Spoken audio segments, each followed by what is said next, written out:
Hello, and welcome to Sleepy Discovery. Tonight we journey into an ancient and gentle world, one that has grown alongside humanity since the very beginning. A world rooted in leaves, bark, petals, and the quiet wisdom of the earth. Herbal remedies are not merely old traditions or comforting cups of tea. They are the first medicines, the earliest experiments, and the foundation of our long relationship with healing itself. Long before laboratories and textbooks existed, people watched plants with careful attention. They noticed which leaves eased pain, which roots calmed anxious minds, which bark lowered fevers, and which flowers invited peaceful sleep. Over countless generations, this quiet knowledge accumulated and spread. It passed from healer to apprentice, from village to village, from one culture to the next. Some of those plants still grow wild beneath our feet today. Others have become the foundation of modern pharmaceuticals. Their stories stretch from ancient forests and kitchen gardens all the way into research laboratories and hospital pharmacies. This is a world where chemistry hides in petals, where timing and preparation can transform everything, and where nature reveals both gentleness and extraordinary power. If you find comfort in these gentle journeys, you are welcome to subscribe or share a quiet thought. It helps others find their way here too, one sleepy soul at a time. But for now, all you need to do is relax. Let your body soften into whatever surface holds you. Allow your eyes to grow heavy if they wish. Let your mind drift as we explore this fascinating world together. Let us begin. Herbal medicine shaped healing long before pharmacies existed. Long before shelves of labeled bottles and precisely measured tablets, healing lived in the landscape itself. Knowledge grew wherever people paid careful attention to patterns, noticing which leaves eased pain, which roots slowed bleeding, and which teas brought sleep after difficult days. This was not random guesswork, but slow accumulation shaped by survival. Entire communities depended on remembering what worked and passing that memory forward like a living library. Healing was seasonal and deeply tied to place. A meadow, a forest edge, or a riverbank could function as a medicine chest for those who knew how to read it. This early medicine demanded patience because effects were observed over years, not hours. It also demanded humility since mistakes carried real consequences. Modern pharmaceutical systems grew from this foundation, translating ancient observation into controlled practice. The core idea remains unchanged across millennia. Healing begins with careful attention to the natural world and respect for its power. Willow bark inspired aspirin, one of history's most widely used medicines. Thousands of years before laboratories could isolate molecules, people noticed something quietly remarkable about willow trees. Chewing the bark eased aches, reduced fever, and softened the sharp edge of pain. That knowledge traveled across cultures, appearing independently wherever willow grew near human settlements. Centuries later, chemists traced those effects to salicylates, compounds that influence inflammation and pain signaling in the body. Refinement turned this ancient remedy into a standardized medicine taken by millions today. What makes this story extraordinary is not just the outcome, but the process. Slow human observation became a global pharmaceutical cornerstone. The tree itself did not change, but our understanding deepened. Even today, the connection remains visible in chemistry textbooks and medicine cabinets alike.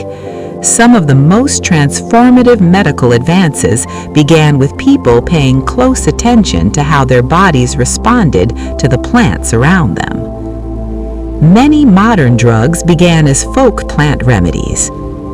What we call folk medicine was often the result of disciplined watching rather than superstition. People noticed patterns, repeated outcomes, and reliable effects long before they had words for receptors or pathways. These remedies spread through stories, apprenticeships, and shared meals rather than scientific journals. Over time, certain plants gained reputations that endured for generations because they consistently delivered results. When modern researchers later examined these traditions, they often discovered active compounds that matched those long-held beliefs. The leap from hearth to hospital was not accidental. It followed curiosity and respect for accumulated experience. Folk cures were rarely random. They were shaped by memory, risk, and necessity. This bridge between tradition and science continues today, as researchers still turn toward historical use when searching for new therapies. Peppermint oil can relax gut muscles and ease digestive discomfort. Peppermint oil behaves quite differently from peppermint tea. Its concentrated form delivers specific compounds that interact directly with smooth muscle lining the digestive tract. These compounds can reduce involuntary contractions, which is why peppermint oil has been studied for cramping and digestive discomfort. The sensation of cooling is not just pleasant, it signals interaction with nerve receptors that modulate pain perception. Delivery method matters greatly. Capsules designed to dissolve lower in the gut avoid early release and target the intestines more precisely. This specificity separates peppermint oil from general digestive herbs. It does not stimulate digestion aggressively or slow it entirely. Instead, it encourages calm rhythm. What feels like a simple minty plant reveals surprising sophistication when its chemistry meets the nervous system. Natural does not automatically mean gentle or safe. The idea that something natural is automatically safe remains one of the most persistent misunderstandings in health culture, and it can lead to serious consequences when people underestimate botanical power. Nature produces powerful chemistry, not soft intentions. Every poison in existence is natural. Every toxin evolved for a purpose.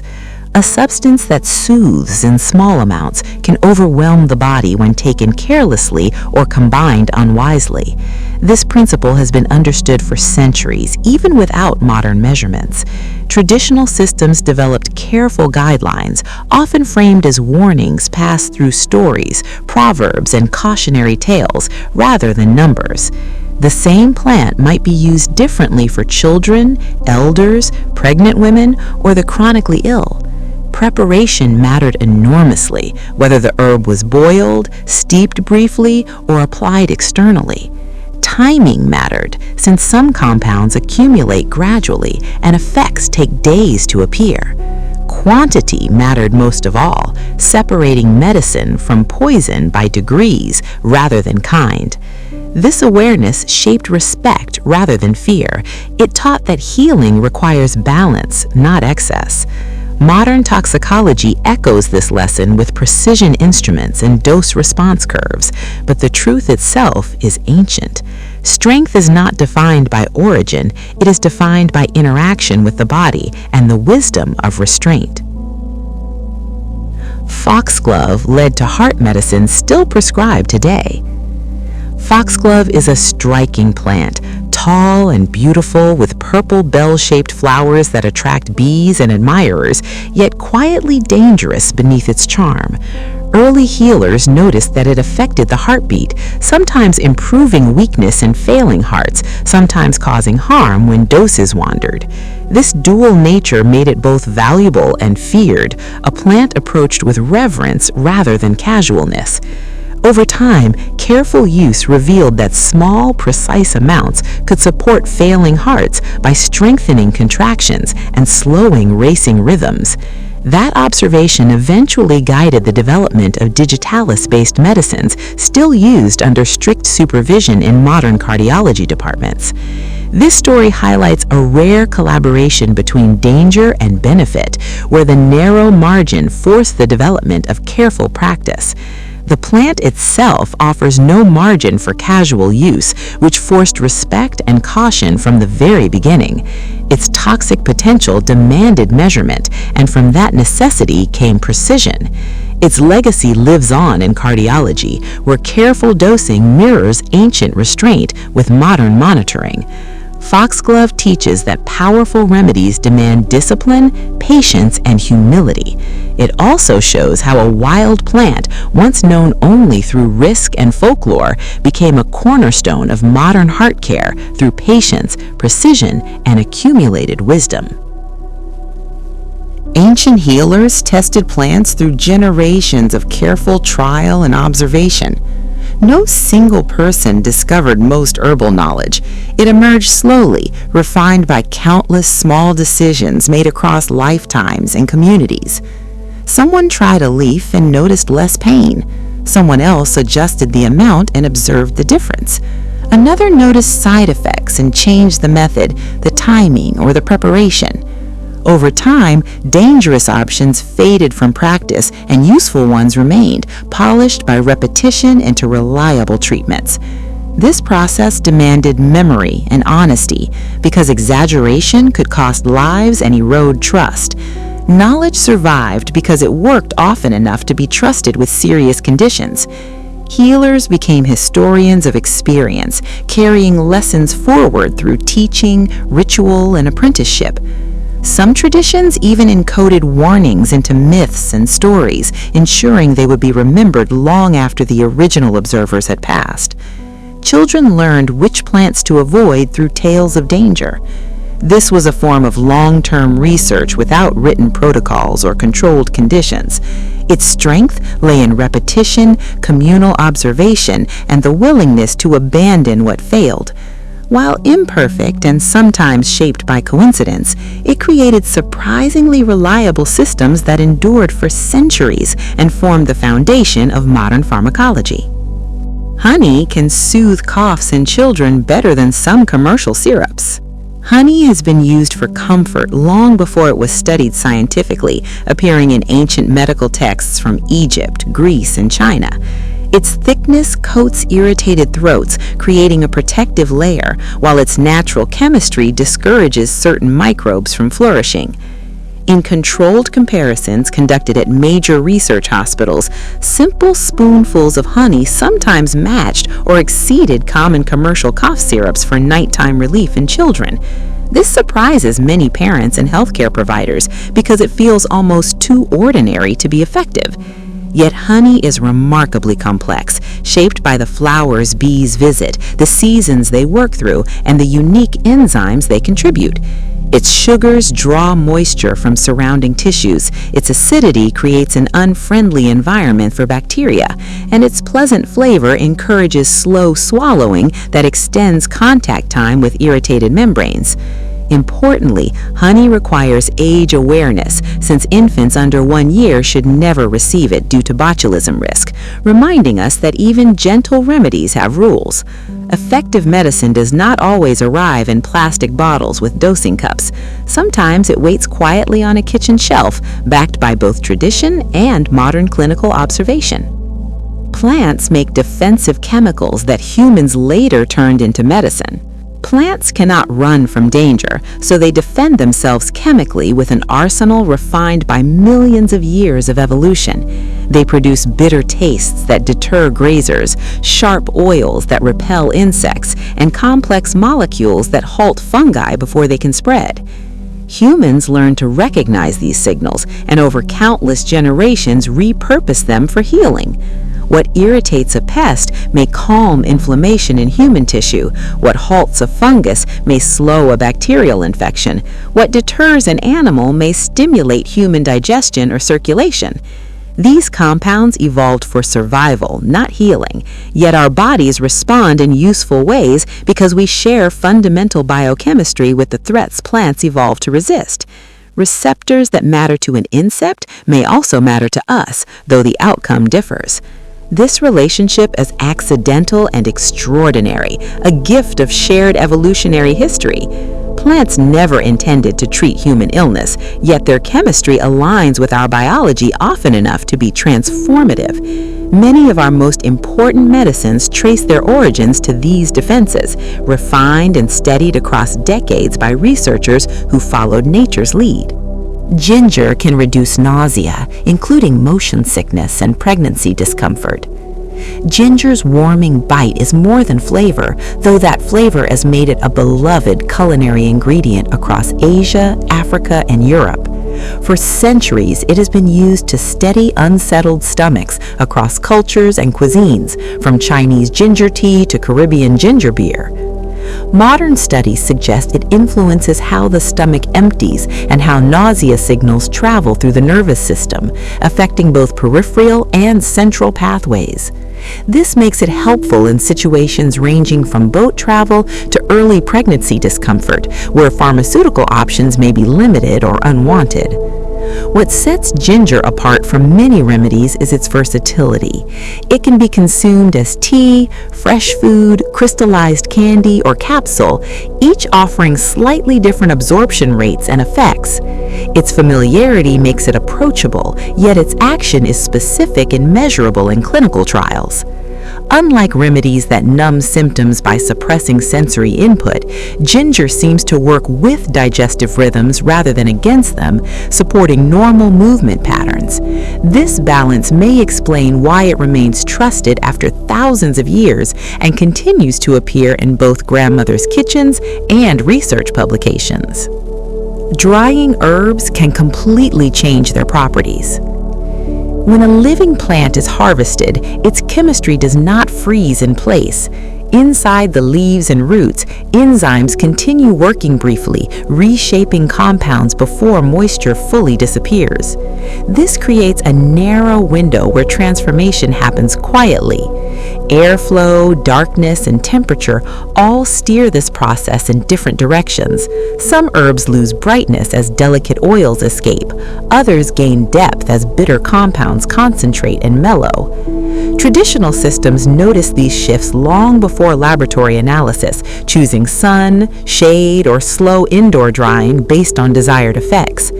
Even storage afterward matters because oxygen and light continue nudging molecules toward change. Drying is not simply about making herbs last longer, it is about guiding what survives the transition.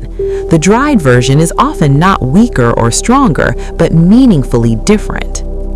Garlic can modestly support blood pressure in some people. Garlic becomes pharmacologically interesting the moment it is crushed. Cells rupture, enzymes meet new partners, and sharp-smelling compounds form almost instantly. Those fleeting molecules interact with blood vessels in ways researchers have spent decades measuring. In several carefully designed studies, specific preparations showed small average improvements in blood pressure readings. These effects are subtle, not dramatic, but consistent enough to attract scientific attention. Preparation turns out to be critical. Raw, aged, powdered, and oil-based forms behave differently inside the body. Cooking can quiet some effects while preserving others. Garlic's influence also depends on baseline health, meaning it does not act the same in every person. A familiar food quietly engages complex cardiovascular pathways.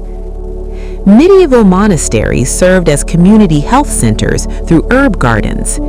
In a time when formal medical care was rare, monasteries quietly filled the gap.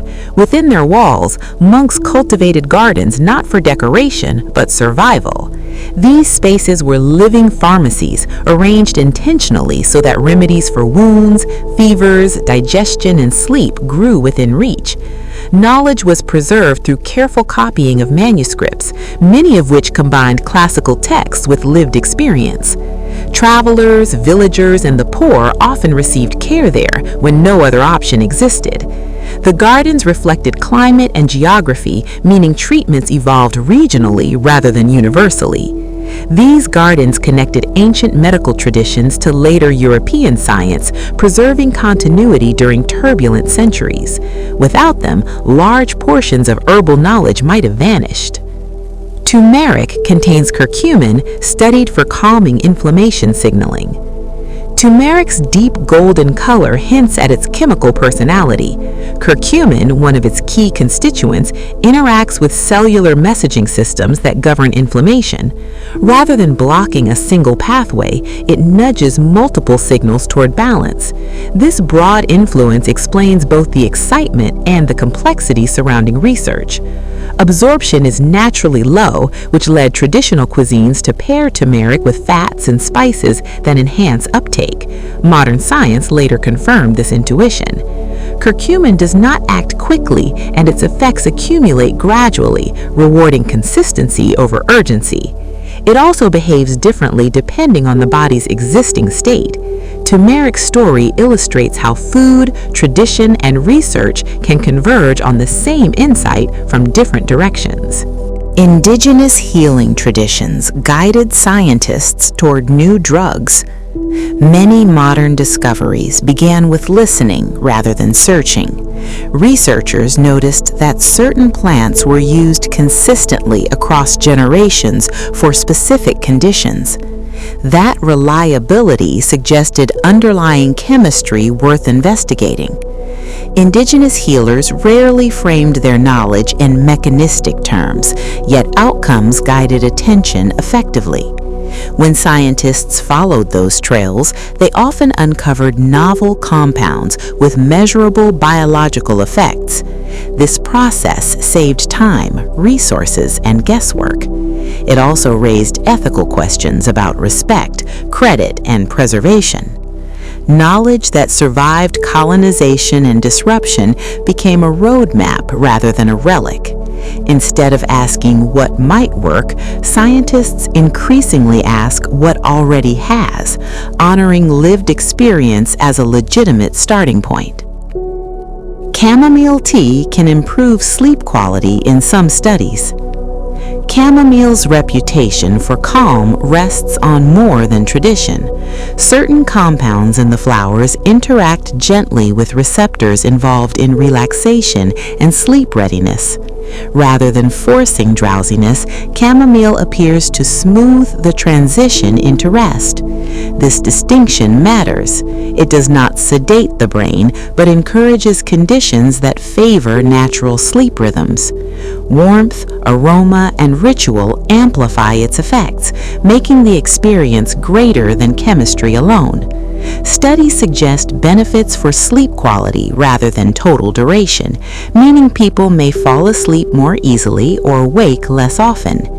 Chamomile's safety profile contributed to its widespread use across ages. Its strength lies in subtlety. It works best when paired with patience, quiet, and routine. A single plant can act differently depending on harvest timing. Plants change constantly as they grow.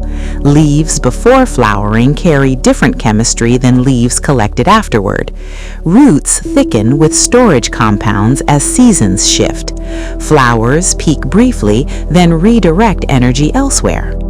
Harvest timing captures a snapshot of this ongoing movement.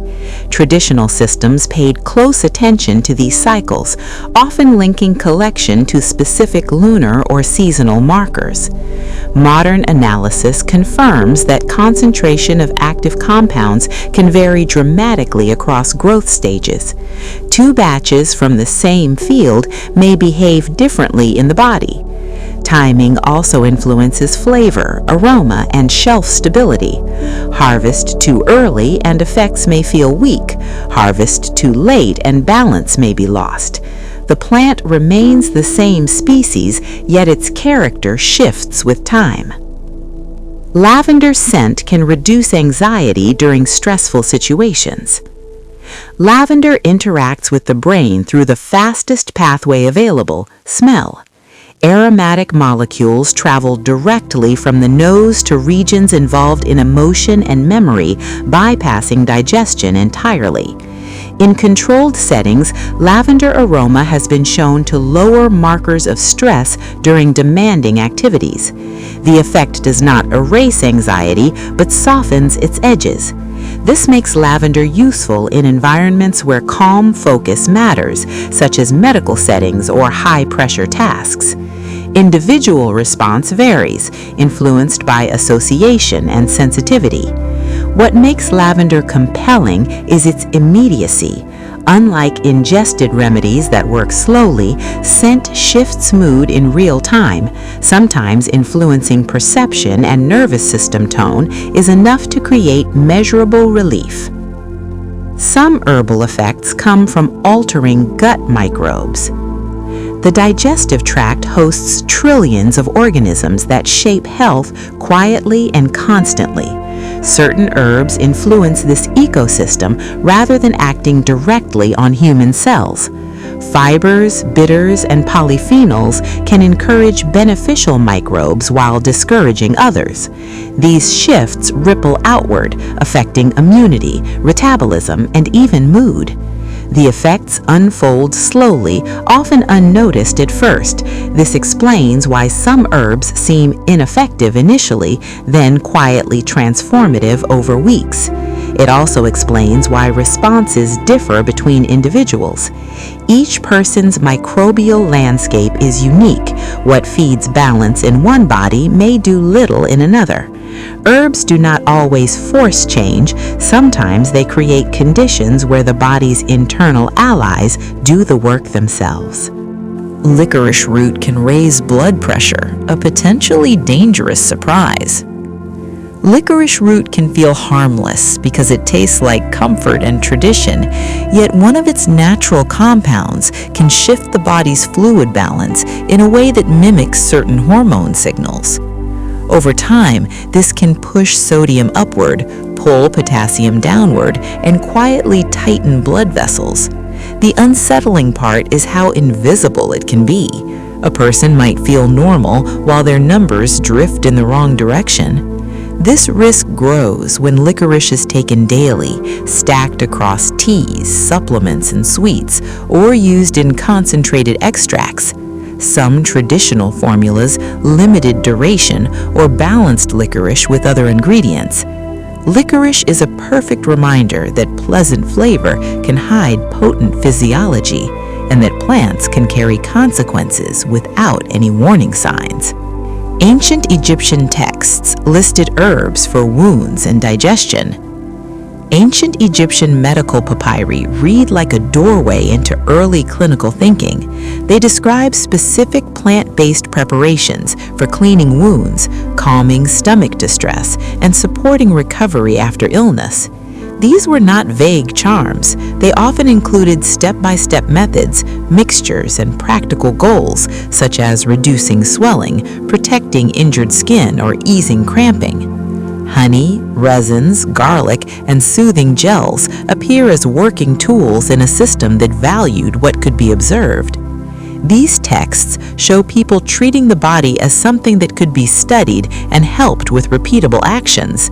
They also reveal a society that recorded outcomes so knowledge could outlive individual healers. It is early evidence that careful documentation is itself a form of healing. Lemon balm may calm restlessness even in dementia care. Lemon balm has a gentle reputation, yet its most moving role may be in moments of confusion. In some care settings, it has been studied for easing agitation and restlessness in people living with dementia. That is significant because distress in dementia is often hard to soothe without causing unwanted sedation.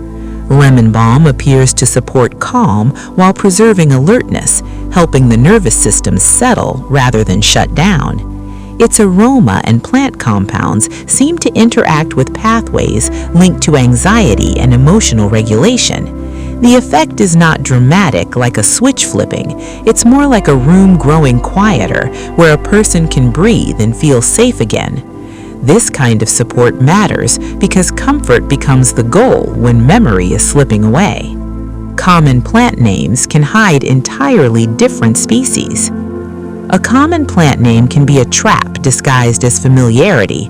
The same label might point to different species depending on country, language, or even the local market. That matters because two look-alike plants can carry completely different chemistry. One might be mild and useful, another might be ineffective, contaminated, or risky in ways the buyer never expects. This confusion grows when herbs are sold powdered or chopped, where visual identification becomes almost impossible. Traditional herbalists often relied on habitat, smell, texture, and the plant's whole shape to avoid mistakes. Modern trade breaks that connection, moving herbs far from their origins and turning them into anonymous ingredients. This is why Latin names are more than academic formality, they are safety tools. Valerian root can shorten time needed to fall asleep. Valerian root is fascinating because it's not a blunt sleep hammer. In some studies, it appears to shorten the time it takes to fall asleep, especially for people whose minds feel too awake at bedtime. Its influence seems tied to calming signaling in the nervous system, encouraging a smoother slide into rest rather than forcing unconsciousness. Many users notice the effect gradually, building over repeated nights instead of arriving instantly. Valerian also has a famously strong scent, a reminder that potent compounds can be present even when the experience feels subtle. Responses vary, which is a useful lesson in itself. Sleep is personal, shaped by stress, routine, light, and expectation. Valerian works best when paired with consistent rituals and realistic goals. It aims to open the door to sleep, not push you through it. Alcohol tinctures extract chemicals that water cannot reach. Water is wonderful for teas, but it cannot capture every secret a plant contains. Alcohol tinctures solve that problem by dissolving oils, resins, and other compounds that simply refuse to move into water. This creates a remedy with a different profile, sometimes stronger, sometimes just different in character. Tinctures also preserve plant chemistry for long periods, which mattered historically when fresh herbs were seasonal and fragile. The alcohol percentage is not arbitrary. Too low and extraction misses key constituents. Too high and delicate components can be damaged or pulled in unbalanced ways. Even the time spent steeping changes what ends up in the final bottle. Tincture making feels less like cooking and more like careful translation, turning a living plant into a stable message the body can still understand. Passion flower can reduce anxiety before medical procedures. Medical procedures can create a special kind of stress. Even when a person knows they are safe, nervousness can be overwhelming. Passion flower has been studied as a way to ease that pre-procedure anxiety while keeping people mentally clear. That balance is rare and valuable. Instead of dulling awareness, passion flower appears to support calm through pathways linked to relaxation signaling in the brain. In studies, participants often reported feeling less tense without the heavy fog that stronger sedatives can bring. This matters in real settings where cooperation, memory, and communication are important. Passion flower's delicate appearance makes the effect feel surprising. It reminds us that strength is not always loud. The plant has a long history of traditional use, and modern research has tried to translate that tradition into controlled outcomes. Light and heat can quietly destroy active plant compounds. Herbs can lose their power without looking any different. Light and heat can quietly break down fragile compounds, especially oils and delicate molecules that give a plant its signature effects. A jar stored near a sunny window may smell fine while its chemistry slowly unravels. Warmth speeds oxidation, and oxygen does the rest, nudging active constituents into less useful forms.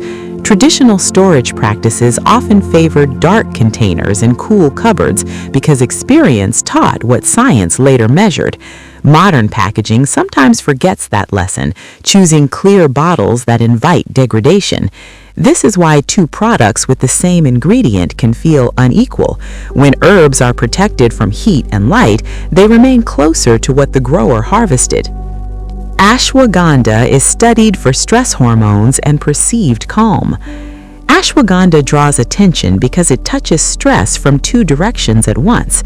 In research, it has been studied for effects on cortisol, a hormone involved in the body's stress response, while many people also report feeling calmer in daily life. That pairing is intriguing because it suggests the body and the mind may be shifting together. Ashwagandha is not framed as an instant tranquilizer. Traditional use focused on resilience, the ability to withstand strain without breaking. Modern studies often reflect that slow strengthening idea.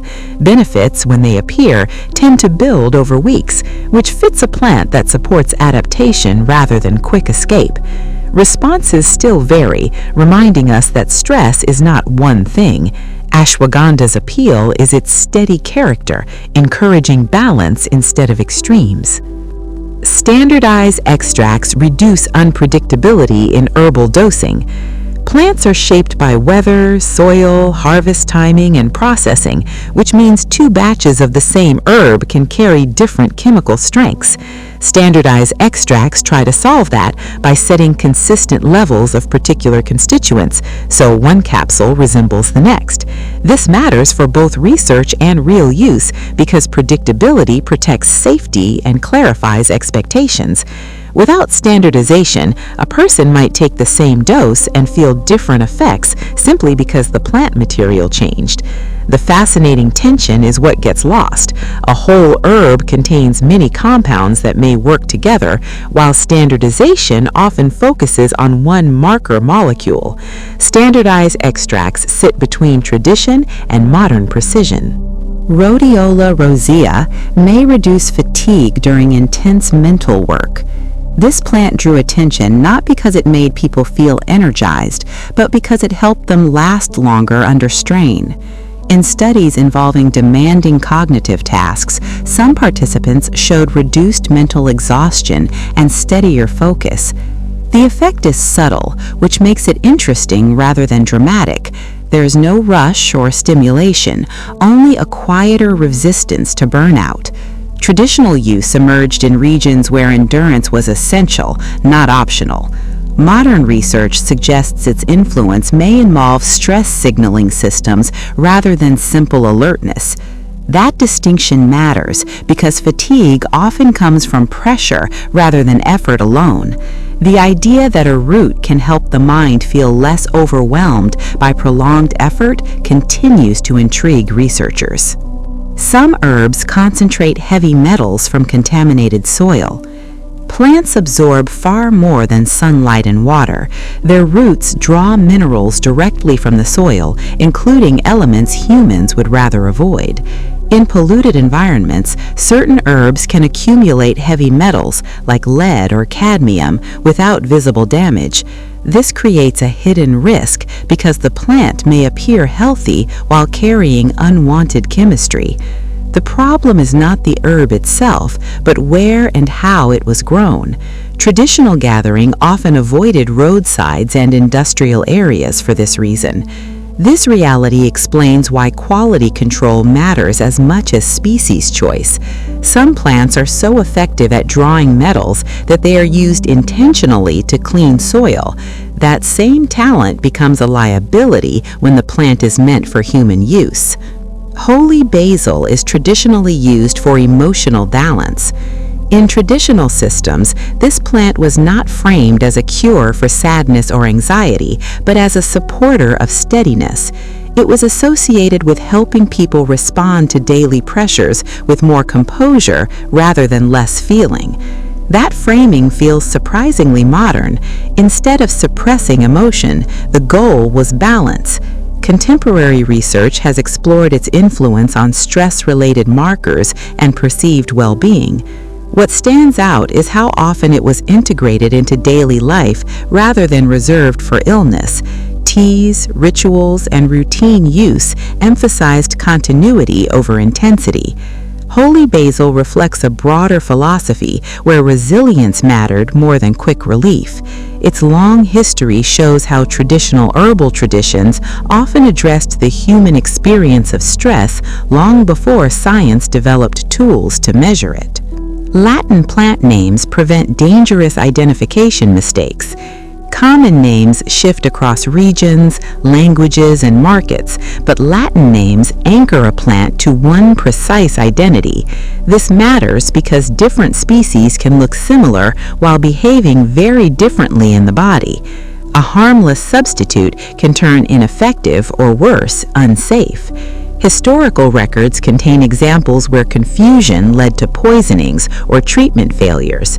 Latin naming emerged as a solution to that chaos, creating a shared reference system across cultures. It allows growers, researchers, and clinicians to speak clearly about the same organism.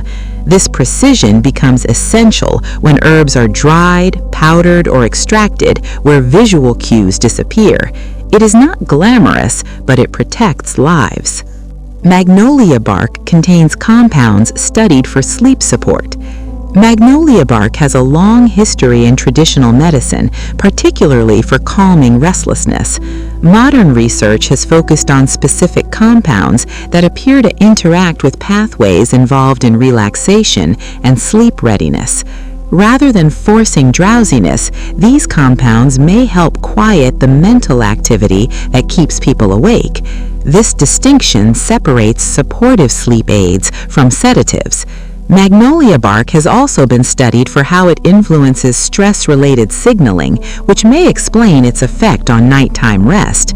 The bark itself carries a mild bitterness, a clue that it contains active chemistry.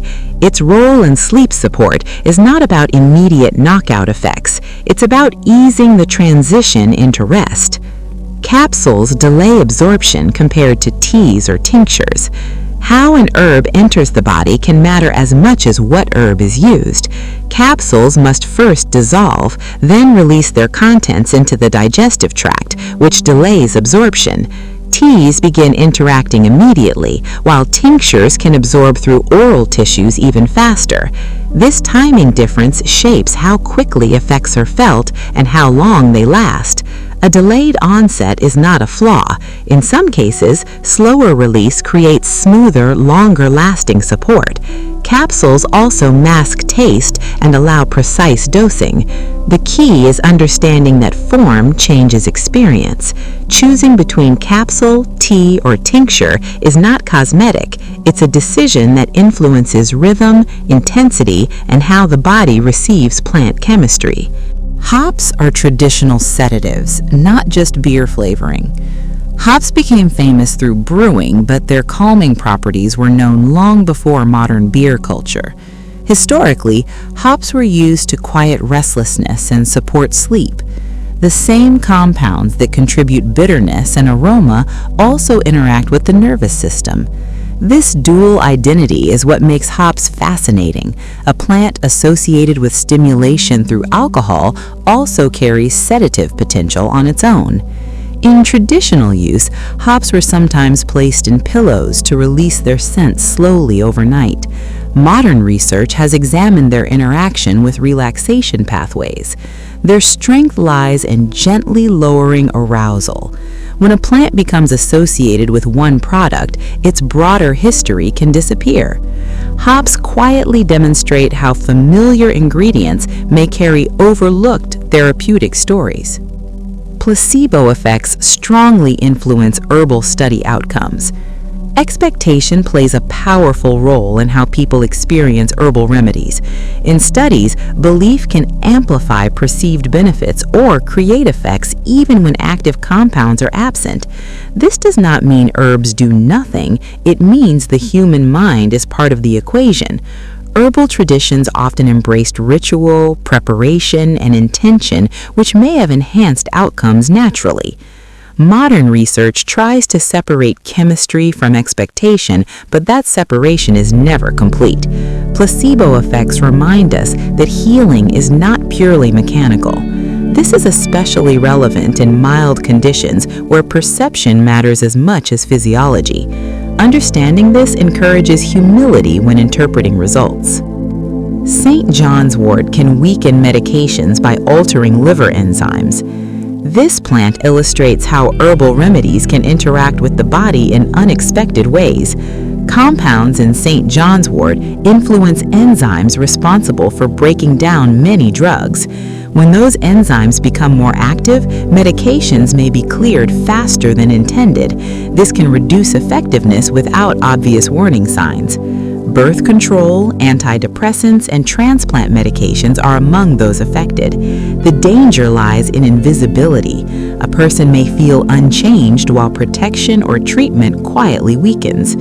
St. John's wort is not inherently unsafe, but it demands awareness. Its story underscores the need for communication between herbal use and conventional care. Whole herbs behave differently than isolated extracts. A whole plant contains dozens, sometimes hundreds of interacting compounds. When one component is isolated, its behavior can change. Sometimes effects become stronger. Other times, balance is lost. Whole herbs often produce gentler, broader effects because compounds modulate one another. This synergy can soften side effects or slow absorption. Extracts, by contrast, offer precision and potency. Neither approach is superior in all cases, they simply serve different purposes. Traditional use favored whole forms because they reflected what nature provided. Modern medicine often prefers isolation for control. The plant is the same, but the conversation between its chemistry and the body changes. Cinnamon can slightly improve blood sugar markers.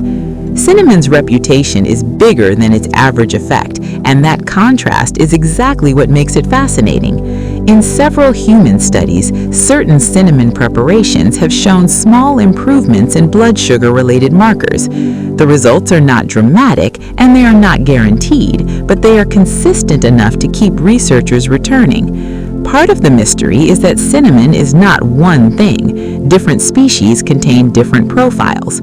It also tends to work best as a background influence, not an emergency tool. That means it pairs naturally with meals, routines, and long habits rather than quick fixes. Cinnamon's story is really about scale.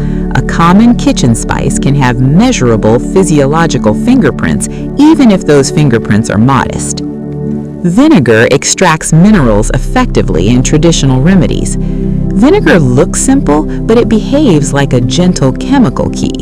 Its acidity helps pull certain minerals and plant constituents into solution, which is why traditional preparations often soaked herbs in vinegar for days or weeks. This created remedies that were shelf-stable, portable, and easy to dose by the spoonful. Vinegar-based extracts were especially useful for people who avoided alcohol tinctures. The method also made medicine feel domestic and approachable, living in kitchens instead of apothecaries. A common household ingredient became a solvent, preservative, and flavoring all at once. Vinegar extraction shows how many traditional techniques were quietly scientific, built from observation of what reliably transferred from plant to liquid. Fenugreek seeds can slow carbohydrate absorption after meals. Fenugreek seeds are small, but they behave like engineering. When soaked or cooked, they form a gel-like texture rich in soluble fiber. That viscosity matters because it can slow how quickly carbohydrates move through digestion, softening the rise that follows a meal. Some studies suggest this can improve post-meal glucose patterns. What makes this compelling is that the mechanism is tangible. You can see the seed change in water, and that physical change hints at what happens inside the gut. Fenugreek also sits at the intersection of food and medicine, used as a spice in many cuisines, where daily intake is normal rather than medicinal. Conflicting trials often use different extracts in doses. Herbal research can look messy on the surface, and the reason is often hidden in the details. Two studies may claim to test the same herb while using entirely different extracts, strengths, and dosing schedules. One might use a water-based preparation, another might use an alcohol extract. One might standardize a particular compound, another might use whole powdered plant. Then readers wonder why results disagree. The disagreement is sometimes real, but often it is just mismatched inputs. This is one of the most important lessons for anyone trying to understand herbal evidence. Herbs are not single molecules. They are variable materials shaped by sourcing, processing, and formulation. Bitter melon earns its name honestly, and that bitterness is part of its biological intrigue. Researchers have explored compounds within it that may influence glucose handling in ways that resemble insulin activity. The research is not settled, but the interest persists because the plant has a long history of traditional use for metabolic balance in several regions. Bitter melon also highlights an important theme. Foods can act like signals. A strongly bitter plant often contains potent chemistry that interacts with receptors involved in digestion and metabolism. Preparation matters here because cooking can change compounds and reduce intensity, while concentrated forms can amplify it. Honey-based syrups preserve herbs while soothing throats.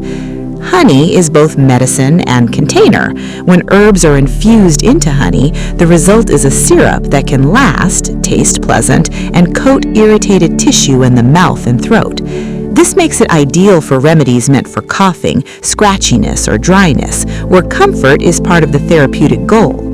Honey's natural properties also help slow microbial growth. The method turns harsh-tasting herbs into something people will actually take, which matters more than many realize. Adherence is part of effectiveness. Infused honey also delivers herbs slowly because it encourages small sips rather than quick swallowing. That pacing can be useful when the goal is gentle, sustained relief. Berberine can lower glucose, yet interact with medications. Berberine is a good example of an herb-derived compound that behaves with pharmaceutical seriousness. Research suggests it can improve certain metabolic markers, including glucose levels in some people. That potential makes it attractive, but it also raises the stakes. Berberine can interact with medications by influencing how drugs are transported and processed in the body. This means it is not a casual add-on, especially for people already managing diabetes or cardiovascular conditions.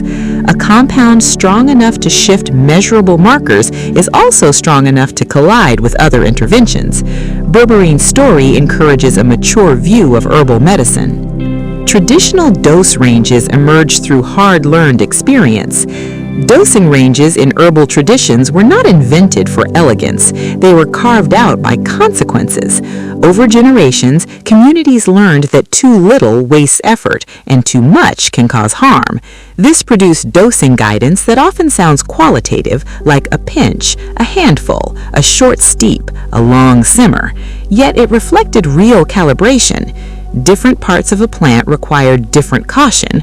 Roots could be more concentrated than leaves. Fresh material could behave differently than dried. The practical goal was repeatability, getting similar outcomes from batch to batch without modern lab instruments. Traditional dosing represents a long memory of experimentation, where the cost of error forced careful attention. Milk thistle is widely used for liver support. Milk thistle's popularity comes from a simple idea. The liver does enormous work and people want to protect it. The plant is known for a cluster of compounds often grouped under the name silymarin. These compounds have been studied for antioxidant and cell protective effects in liver-related contexts. Evidence varies by condition, but milk thistle remains widely used. What makes it compelling is the organ it targets. The liver is a chemical hub, processing nutrients, toxins, hormones, and medications. Supporting it feels like supporting the entire body's internal economy. Milk thistle's story is also about persistence. It has survived centuries of use and remains a subject of modern research. Natural products can both heal and harm depending on context. Context is the hidden ingredient in every remedy. A plant that is helpful for one person can be risky for another because bodies, conditions, and combinations differ. Even the same person can respond differently across seasons of life. Hydration, diet, stress, sleep, and genetics all shape how a compound is absorbed and processed. Timing matters too. A remedy that feels supportive in the evening might be disruptive in the morning. Preparation matters since teas, capsules, and extracts deliver different concentrations. Most importantly, context includes what else is being taken. Herbs can amplify, block, or alter other substances in ways that are not obvious. Cranberry can reduce recurrent urinary infections. Cranberry's most intriguing action is not about wiping bacteria out. Certain compounds seem to interfere with how some microbes latch onto the urinary tract lining, making them easier to wash away before they settle in. That means it is discussed more for prevention than for clearing an active infection. Results in studies can look inconsistent because products vary wildly. Sweet juices, concentrates, and capsules can deliver very different amounts of the relevant constituents. Still, for some people who experience repeated episodes, consistent use has been associated with fewer recurrences. Cranberry becomes a lesson in strategy, changing the odds rather than fighting a dramatic battle. Surgeons often request stopping supplements before anesthesia. Operating rooms are built around predictability because tiny shifts can matter when medications are precisely calibrated. Certain botanicals can increase bleeding tendency, alter blood pressure, or influence heart rhythm. Others may affect blood sugar stability or change how the liver processes drugs during anesthesia and recovery. Even mild effects become important when a person is fasting, stressed, and receiving powerful medications. Stopping supplements ahead of time is not a statement that herbs are bad. It is a safety buffer, like confirming allergies or following fasting instructions. It also quietly confirms something many people forget. Herbal products are active substances. They can meaningfully influence physiology. Uva ursi contains antimicrobial compounds with strict safety limits. This herb gained attention for urinary support because certain constituents can convert into antimicrobial forms once they pass through the body. That targeted reputation can make it feel like a straightforward solution, yet it comes with firm boundaries. The same chemistry that may discourage microbes can also irritate tissues if used too long or too frequently. Traditional guidance often treated it as short-term, reserved for specific moments rather than daily maintenance. Modern safety advice mirrors that restraint. It is a vivid example of an herb that behaves like a sharp tool, helpful when used properly, but problematic when overused. Some herbs are unsafe during pregnancy despite availability. Pregnancy changes the body's chemistry and sensitivity, which can turn ordinary substances into unexpected risks. Blood volume rises, hormone signaling shifts, and the uterus becomes responsive to compounds that might have meant little before. Some herbs historically used to stimulate menstruation or influence uterine tone are avoided because they may increase the chance of complications. Store shelves can be misleading because legal sale does not equal universal suitability. The wisest approach often looks like restraint rather than experimentation. Herbal traditions frequently included special rules for pregnancy, recognizing it as a unique physiological state. Golden seal popularity once pushed the plant toward scarcity. This woodland herb grows slowly in shaded forests, meaning it cannot rebound quickly from heavy harvesting. As demand increased, wild populations were collected faster than they could recover. The story reveals an overlooked side of herbal medicine. Remedies are not only about people, they are about habitats. When a plant becomes fashionable, forests can be treated like endless supply chains. Golden Seal's situation shows why cultivation and ethical sourcing matter. A remedy that helps one body should not quietly harm an ecosystem. Sustainability becomes part of safety. If a plant disappears, knowledge becomes unusable. Protecting the plant is a way of protecting the medicine itself. Children require different dosing logic than adults. A smaller body is not just a scaled-down version of an adult. Children absorb and process substances differently because organs are still developing and metabolic rates can be faster or less predictable. Their nervous systems can also react more strongly to certain compounds, which is why a dose that feels mild for an adult may be too intense for a child. Traditional caregivers often relied on gentler preparations, shorter durations, and careful observation rather than forceful interventions. Modern pediatric caution echoes that approach. With children, the goal is not maximum effect, it is appropriate effect with wide margins for safety. Thyme contains compounds studied for cough support. Thyme's familiar kitchen aroma hides chemistry that has been studied for respiratory comfort. Thymol, one of its notable constituents, has properties that may help loosen mucus and ease cough reflex irritation. This is why thyme appears repeatedly in traditional cough preparations, often combined with honey or warm water to create a soothing remedy. Its scent itself can feel clearing, and that experience is not purely psychological. Aromatic compounds interact with airway sensations, helping breathing feel less tight or scratchy. Preparation influences outcome. A strong infusion captures different constituents than a quick steep. Thyme's appeal lies in being both ordinary and quietly functional. Allergy-prone people can react to chamomile. Chamomile is often described as gentle, yet for some people it can trigger surprising reactions. This is most likely in those who are already sensitive to plants in the daisy family. Reactions can range from mild itching to more serious symptoms in rare cases, especially when chamomile is used frequently or in concentrated forms. Chamomile is everywhere, appearing in teas, skincare, and blends that do not always highlight it prominently. Traditional wisdom sometimes treated new herbs with caution, recommending small initial amounts. The fascinating lesson is that safety is personal. A soothing herb for one body can be an irritant for another.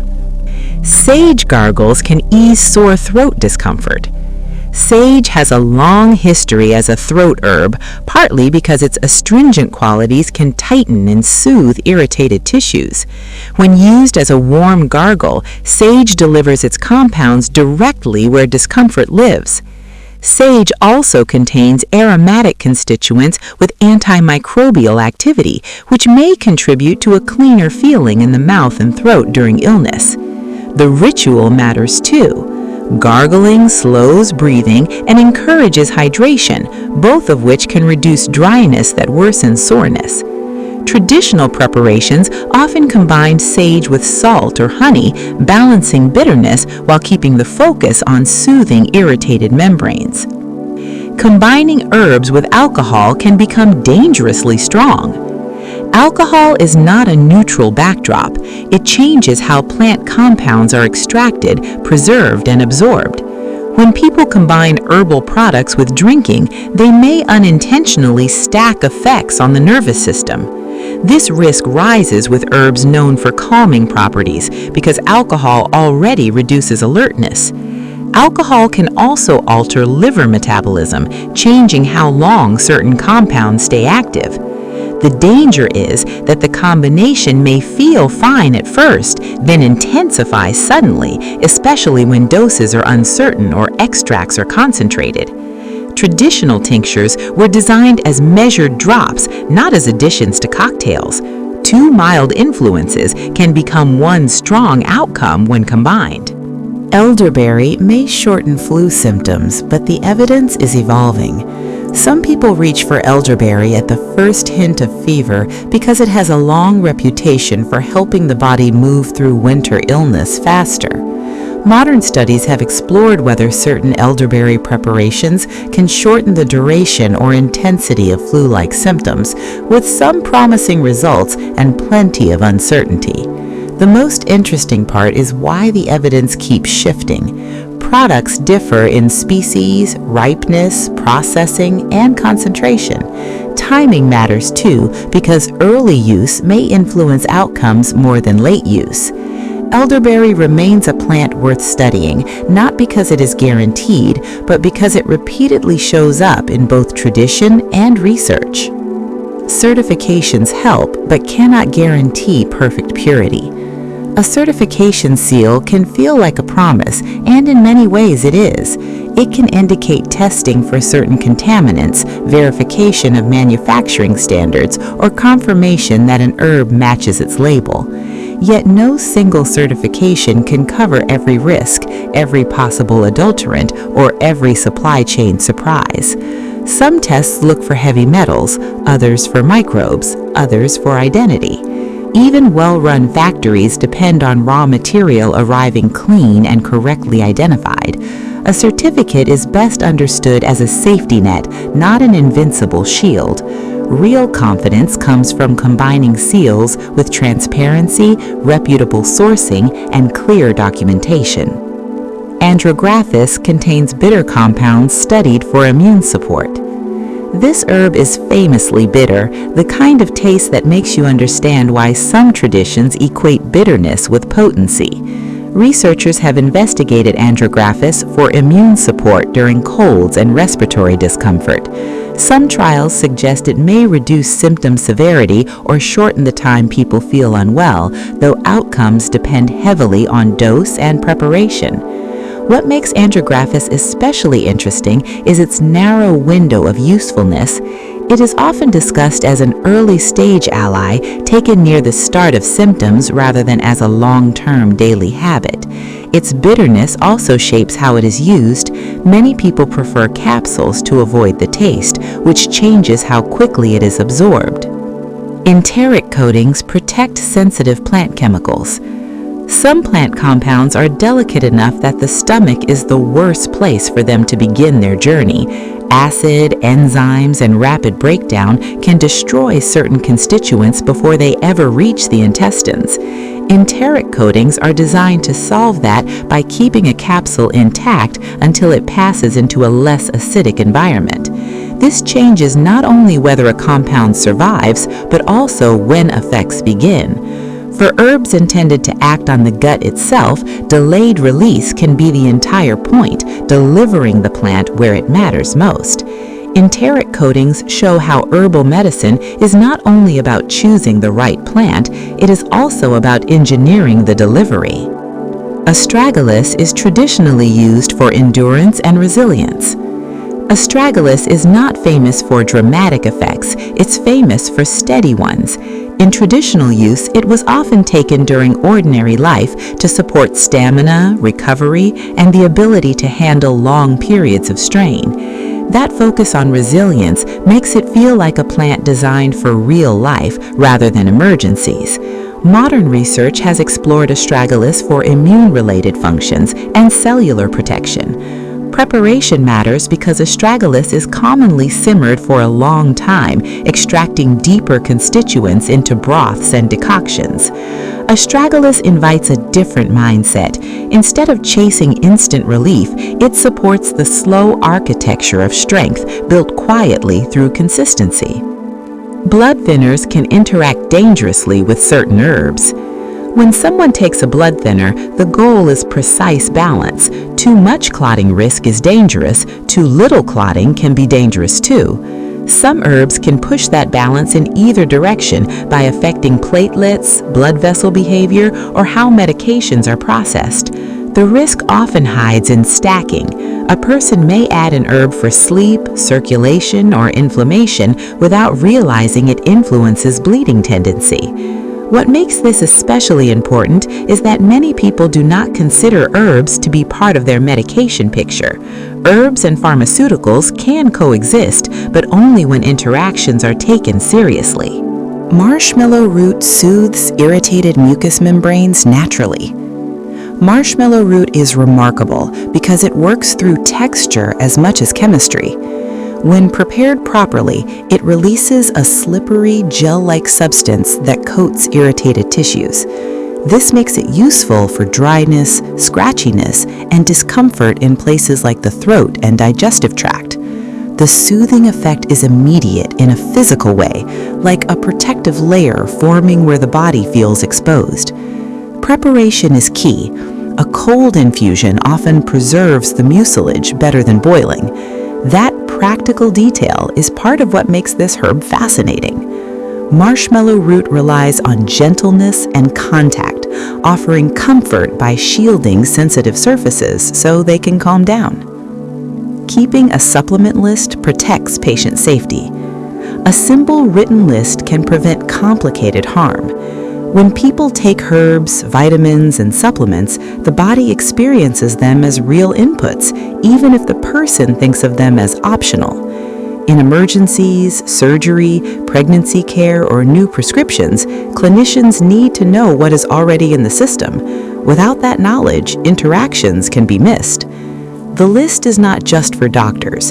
It helps the person notice patterns too, like when a new product coincides with headaches, insomnia, or stomach issues. Safety often begins with writing things down. Tea tree oil fights fungi, but should never be swallowed. Tea tree oil is a striking example of an effective topical tool that becomes dangerous when misused. On skin, its concentrated compounds can inhibit certain fungi and microbes. Inside the body, it's a different story. Swallowing tea tree oil can cause serious toxicity, including confusion, unsteadiness, and other neurological symptoms, especially in children. Essential oils look like harmless flavorings, yet they are highly concentrated chemical distillations. A few drops can equal a large amount of plant material. Tea tree oil teaches a critical lesson. Route of use is part of the remedy. What is appropriate on the skin can be hazardous in the stomach. Calendula supports skin healing with modest evidence. Calendula is the kind of plant people grow because it looks cheerful, then keep because it proves useful. Its bright petals have been used in salves and creams for minor pets, dry patches, and irritated skin. Research suggests calendula may support healing by calming inflammation and encouraging tissue repair, though the evidence is generally modest rather than dramatic. It's not a miracle rescue, it's a steady helper that makes discomfort less sticky and recovery feel smoother. Traditional preparations often infuse the flowers into oils, creating a gentle carrier that spreads easily and keeps skin protected. Sailors used citrus plants to prevent scurvy. For sailors on long voyages, scurvy was a slow catastrophe. Gums bled, wounds reopened, strength vanished, and the sea offered no fresh food to fix it. The breakthrough was not a new drug, but a fruit. Citrus, rich in vitamin C, could prevent the disease when consumed regularly. What makes this story so gripping is how long it took to become standard practice. Once citrus became part of naval routines, outcomes changed dramatically. Citrus turned nutrition into medicine without changing its identity as food. Some of the most powerful remedies are ordinary ingredients used consistently before crisis arrives. Witch hazel can reduce skin irritation. Witch hazel became a staple for a reason that feels almost magical when you first notice it. Applied to skin, it can tighten and calm, reducing the sensation of irritation and the look of redness. The plant contains tannins, which create that astringent effect, and it is often used after shaving, for minor inflammation, or for delicate skin that feels easily overwhelmed. Concentration and added ingredients matter. Some products include alcohol, which changes the experience completely.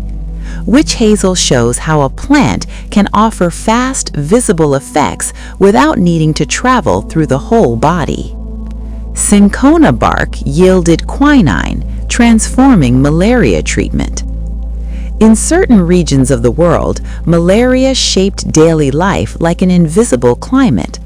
The discovery that cinchona bark could reduce malarial fevers changed the possibilities of survival and travel. The active compound, later refined into quinine, became one of the first widely used treatments that directly targeted the disease's course. Cinchona bark was harvested, transported, and fought over. its value rose with demand. Later, isolating quinine allowed more standardized dosing. A bark used in traditional contexts became a cornerstone of modern tropical medicine. Forests are not only ecosystems, they are libraries of molecules.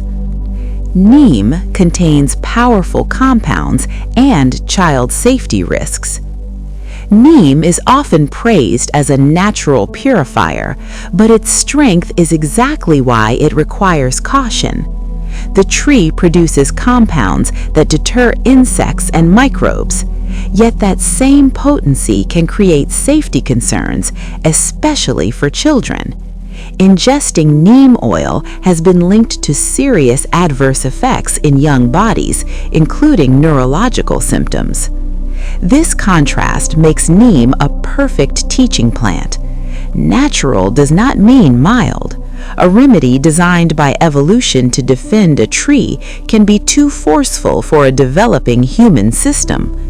Neem's story is not about fear, it is about precision, boundaries, and treating strong botanicals with seriousness. Opium poppy shaped pain medicine and drug laws. Few plants have influenced human life as dramatically as the opium poppy. From its sap came some of the most effective pain-relieving substances ever discovered, changing surgery, childbirth, and trauma care. That benefit carried a shadow. The same compounds that quiet severe pain can also create dependence. This dual legacy helped shape modern drug regulation and prescribing systems. The poppy story is a reminder that medicine is not only chemistry, it is governance, ethics, and human vulnerability. A flower became a hinge point between compassion and control.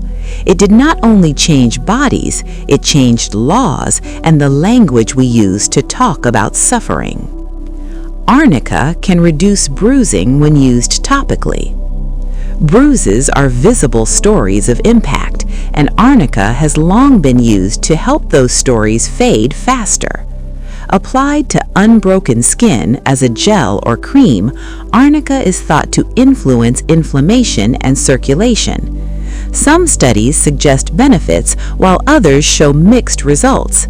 It sits in the category of remedies that are not life-saving, but quality of life improving. Arnica is also a lesson in boundaries.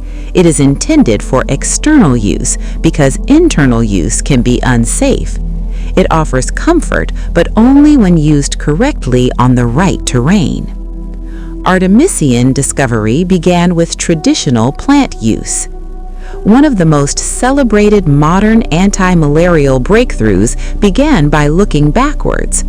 Researchers searched traditional medical texts and practices for clues, then tested candidate plants with disciplined persistence. From sweet wormwood, they isolated artemisian, a compound that acts rapidly against malarial parasites. The discovery is compelling because it is not a simple tale of ancient wisdom being automatically correct. It is a story of dialogue. Tradition suggested a direction, experimentation refined the method. Artemisian's impact has been enormous, saving countless lives and reshaping malaria treatment strategies worldwide. Capsaicin cream reduces nerve pain over repeated use. At first, it can feel backward. A cream made from the heat of chili peppers is used for pain. The key is what happens with time.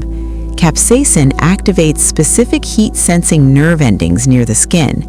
With repeated application, those nerves become less reactive and their pain-signaling chemicals become depleted. That gradual desensitizing effect is why it is used for certain types of nerve pain, including lingering discomfort after shingles. The relief is not immediate, and that is part of the story. It rewards consistency rather than rescue. Traditional Chinese medicine catalogs thousands of medicinal plants. A remarkable thing about traditional Chinese medicine is its scale of memory. Over centuries, physicians and scholars recorded plant uses, preparations, combinations, and cautions in texts that were copied, debated, and expanded. This created a vast catalog that treats herbs like characters in a story, each with tendencies, compatibilities, and roles in a larger pattern. Modern researchers often mine this catalog as a starting map, not because every entry is proven, but because repeated historical use can signal biological activity worth studying. It is one of the largest continuous herbal traditions ever maintained. Oat baths calm eczema itching through simple chemistry. This remedy feels almost too ordinary until you understand the mechanics. Finely ground oats release starches and soothing compounds into water, creating a milky bath that coats irritated skin. That coating reduces friction, holds moisture, and helps calm the itch that makes eczema spiral. Oats also contain molecules that appear to support the skin barrier and reduce inflammatory irritation, which is why colloidal oatmeal shows up in modern dermatology products. The ritual adds value too. A warm soak slows breathing, softens tense muscles, and discourages scratching. Ayurveda developed a parallel herbal system over millennia. Ayurveda grew in a different cultural world than Western herbalism, yet it reached similar depths through its own logic. It developed an intricate framework for understanding digestion, energy, and balance. Herbs were rarely treated as isolated fixes. They were woven into food, daily routines, and seasonal practices, turning health into a long conversation rather than a short appointment. What makes Ayurveda fascinating is its insistence that the same herb may not suit every person because constitution and context matter. It is a reminder that multiple civilizations built sophisticated botanical medicine independently. Turpentine once appeared in remedies, proving history made mistakes. Old medical books can be unsettling because they reveal how confidence and danger sometimes shared the same page. Turpentine, distilled from pine resin, was once used internally for various complaints. People trusted it because it was strong, and strength was often mistaken for effectiveness. Yet internal use can irritate tissues and cause serious toxicity. The lesson is not to mock the past, but to understand how desperate people were for solutions and how limited their tools were for testing safety. Herbal history includes brilliance, but it also includes missteps. Progress includes learning what not to do. Hippocrates praised willow for pain relief. Long before modern pharmacology, Hippocrates described using willow for easing pain and fever, placing a plant remedy inside the earliest foundations of Western medicine. What makes this captivating is the continuity. A physician known for careful observation recognized a reliable effect from a tree that grew near water and along roadsides. Willow's inclusion shows that early medical thinking valued practical results over mysticism. It also shows how botanical knowledge traveled through authority. When an influential figure documented a remedy, it gained cultural durability, making it more likely to be remembered. Rosehip is rich in vitamin C and joint compounds. After a rose drops its petals, it leaves behind a bright fruit that is quietly packed with nutrients. Rosehips are known for vitamin C, but they also contain other compounds studied for joint comfort. This combination is why rosehip appears both in traditional winter preparations and in modern supplements aimed at mobility. Rosehip bridges food and medicine elegantly. It can be tea, jam, syrup, or capsule, making it easy to integrate without feeling clinical.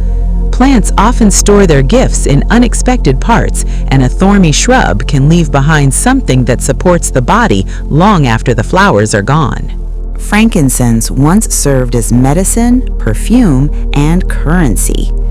Frankincense is a resin, a hardened tear from a tree that grows in dry, rugged landscapes. For ancient societies, it was not merely pleasant smelling, it was valuable enough to trade like wealth. its smoke-filled temples, its oil-perfumed bodies, and its preparations were used for wounds, inflammation, and oral care. The trade routes built around frankincense shaped economies and cultural exchange, carrying not just goods, but stories and practices across deserts and seas. Frankincense reminds us that herbal materials once lived at the center of civilization. Boswellia resin is studied for joint stiffness. Boswellia is the tree behind frankincense, and its resin has drawn modern interest for a practical reason. Certain boswellic acids have been studied for their ability to influence inflammatory pathways involved in joint discomfort. People often describe the goal not as numbing pain, but improving ease of movement over time. This is the kind of benefit that changes daily life quietly. Research results depend on extract type and dose. Traditional use often involved chewing resin or preparing it in specific ways.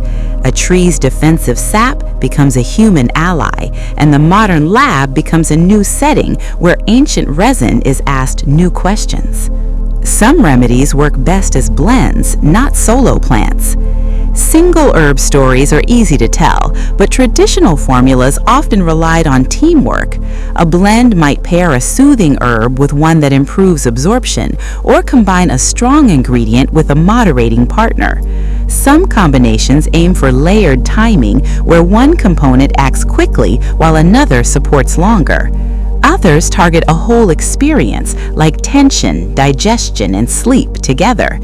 Modern research sometimes struggles to study blends because there are more variables, but traditional practitioners often value them for that reason. Blending treats plants less like single tools and more like instruments in an orchestra. Devil's claw can reduce lower back pain. This desert plant earned its dramatic name from hooked seed pods that cling to passing animals, but its modern interest comes from something quieter: relief. Extracts from the root have been studied for easing lower back pain, with some trials showing improvements comparable to common non-prescription options for certain people. What makes it captivating is the kind of pain it targets, the slow, stubborn ache. It changes how you sit, sleep, and move through a day. Its story highlights how a plant from harsh landscapes can end up in modern clinics as a studied option. Drying time influences potency more than many expect. Drying is not only about removing water, it is about deciding how long a plant's chemistry is allowed to keep changing after harvest. If drying happens too slowly, enzymes can keep transforming compounds and mold risk rises. If drying happens too quickly with high heat, delicate constituents can break down. Some herbs need fast airflow to lock in bright notes. Others benefit from gentler, longer drying that preserves deeper qualities. Potency is not only grown in soil, it is finished in the drying room. Many disappointments blamed on the herb are really mistakes in the clock. White peony is traditionally used for menstrual cramps. In traditional East Asian practice, white peony is often associated with easing spasms and tension, particularly during menstruation. The fascination is that it's not framed as a numbing agent, it's framed as a softener, helping the body unclench when pain is driven by contraction and tightness. White peony is also commonly used in combination formulas rather than alone, which reflects a belief that cramps rarely exist in isolation from stress, fatigue, and circulation changes. Its long history suggests it was valued for making a difficult monthly experience more manageable. Steeping time changes tea effects dramatically. A tea is a timed extraction, not a fixed object. The first minutes pull out lighter, more water-friendly compounds, often bringing aroma and gentle effects. As steeping continues, heavier constituents begin to dominate, and the taste can shift toward bitterness. That change is not just flavor, it can alter how the tea feels in the body. Temperature adds another layer, since hotter water can extract more quickly. Traditional instructions often sound simple, yet they function like precise dosing guidance.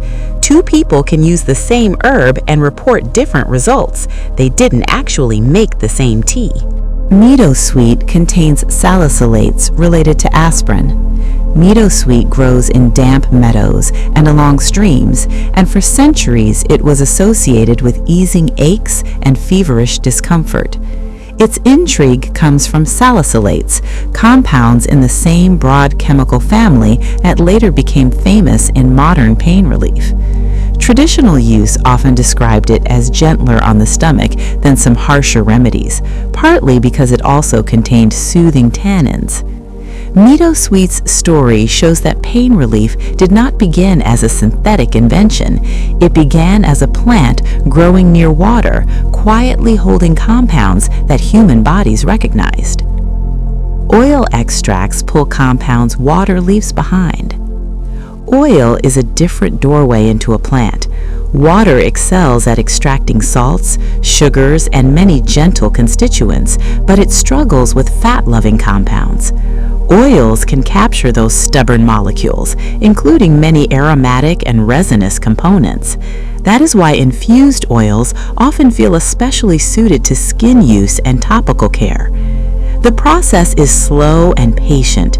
Plant material rests in oil for days or weeks, and time becomes the solvent's partner. It is not simply another preparation, it is a different chemistry. Water and oil listen to different parts of the plant. Feverfew is researched for migraine prevention. Feverfew became famous not because it stops a migraine in progress, but because it may reduce how often migraines arrive.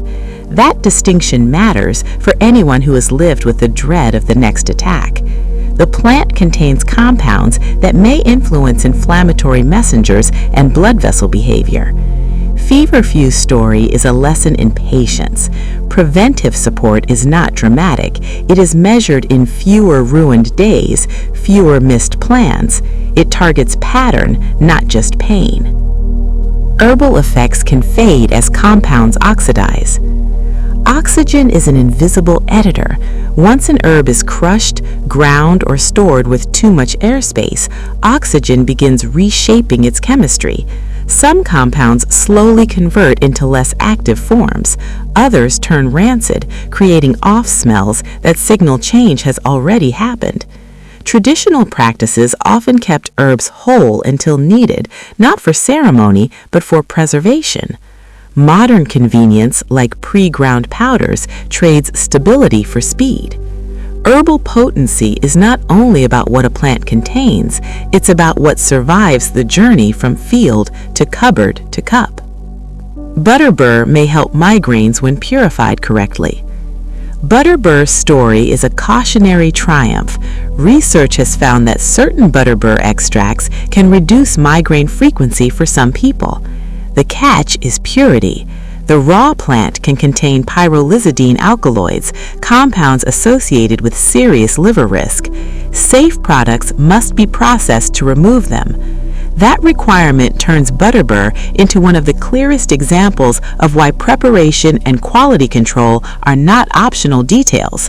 When done correctly, it becomes a fascinating blend of nature and filtration where the benefit is preserved and the danger is deliberately stripped away. Traditional knowledge often guided modern scientific discovery. Many breakthroughs began with a simple question: why does this remedy keep showing up across generations and places? Traditional knowledge acts like a spotlight, pointing researchers toward plants that repeatedly produced noticeable effects in real life. This is not romanticism, it is efficiency with humility. Traditional knowledge can also carry warnings, telling researchers where risks may hide. When modern science and old practice meet well, the result is not replacement, it is translation. Willow bark increases bleeding risk in some people. Because willow contains salicylate-related compounds, it can influence how easily blood clots in certain situations. For many people, the change is small, but for others, it can matter, especially when combined with other factors that already affect bleeding. The body does not care whether a compound came from a lab or a tree. It responds to chemistry. Willow bark is a good example of herbal realism, where the benefit and the caution are inseparable. Written herbals preserved medical knowledge for centuries. Before modern textbooks, there were herbals, hand-copied books that described plants, preparations, and observed effects. These texts were more than lists of remedies. They were survival memory made portable. They traveled across borders, were translated into new languages, and revised as each generation added its own notes.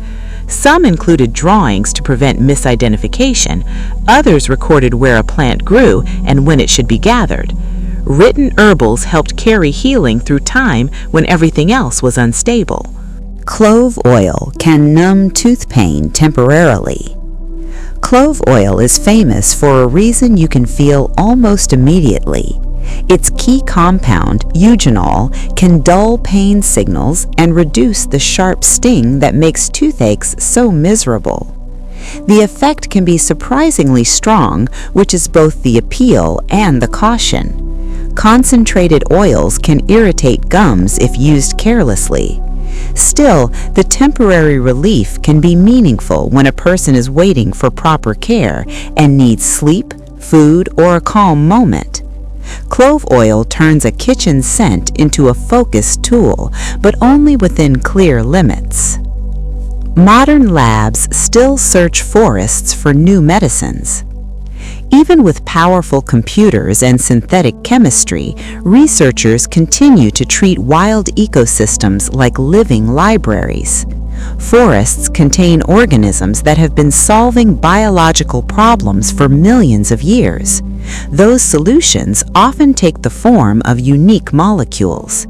Scientists collect samples carefully, extract compounds, and test them against specific targets. A single promising compound can inspire years of work. When habitats disappear, potential cures vanish before anyone knows they existed. The next breakthrough may already be growing quietly in shade. Myrrh has antiseptic history and oral health uses. Myrrh is a resin with a sharp, earthy aroma, and it has been valued for far more than fragrance. Historically, it appeared in wound care and preservation practices. That same antiseptic tendency is why myrrh has been used in mouth rinses and oral preparations, especially when gums feel tender or irritated.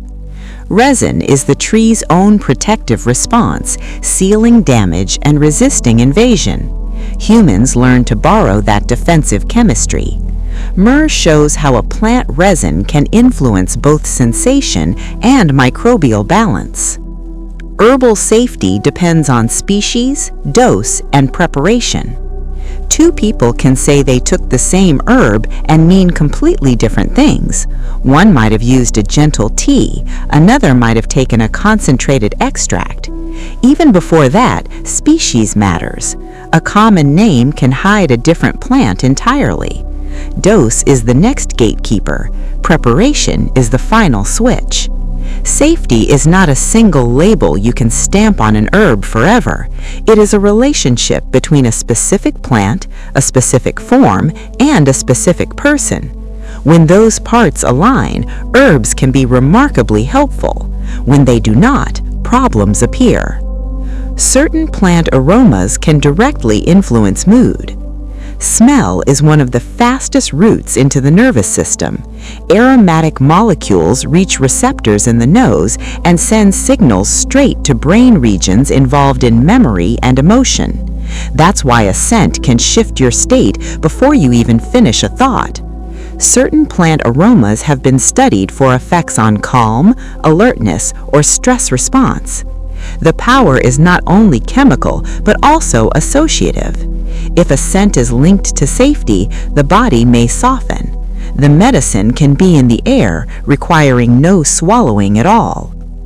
Many herbs act slowly, rewarding patience over immediacy. Some remedies do not feel like a switch, they feel like weather changing. Many herbs influence systems that shift gradually, such as inflammation tone or stress regulation. This can frustrate people expecting instant results, but it also reveals a different philosophy of care. Slow herbs often work best when taken consistently, paired with routines that support the body. A gradual effect may mean fewer side effects and a more sustainable outcome. Many herbs reward attention, not urgency. They invite a relationship rather than a transaction. Regulation of supplements differs widely between countries.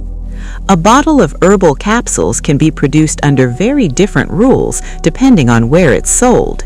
In some countries, products are treated almost like medicines. In others, they are regulated more like foods. This difference affects everything from purity testing to how quickly unsafe products are removed. The fascinating consequence is that herbal medicine becomes partially geopolitical. A plant is the same, but the safety net around it changes at borders. Choosing supplements is not only about the plant, but about the systems that verify identity, quality, and truthfulness.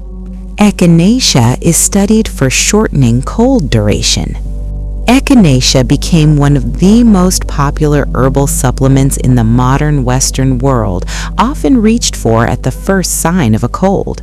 Research has explored whether it can shorten the duration or severity of upper respiratory infections. Results have been mixed, partly because Echinacea is not one thing. Different species, plant parts, and preparation methods create different products that may not behave the same way. Some studies suggest modest benefits when taken early in an illness, while others find little measurable difference. This variability frustrates those seeking clear answers. Echinacea's story illustrates a broader truth about herbal research. Consistency matters, and until products are standardized, study results will continue to scatter rather than converge. Slippery elm soothes irritated digestive tissues. Slippery elm bark contains mucilage, a gel-like substance that coats and soothes irritated tissues when mixed with water. This makes it useful for throat discomfort and digestive irritation. The coating effect is physical as much as chemical. It creates a protective layer that allows inflamed surfaces to calm without constant contact with irritants. Traditional use favored slippery elm for people with sensitive stomachs, sore throats, or dry coughs.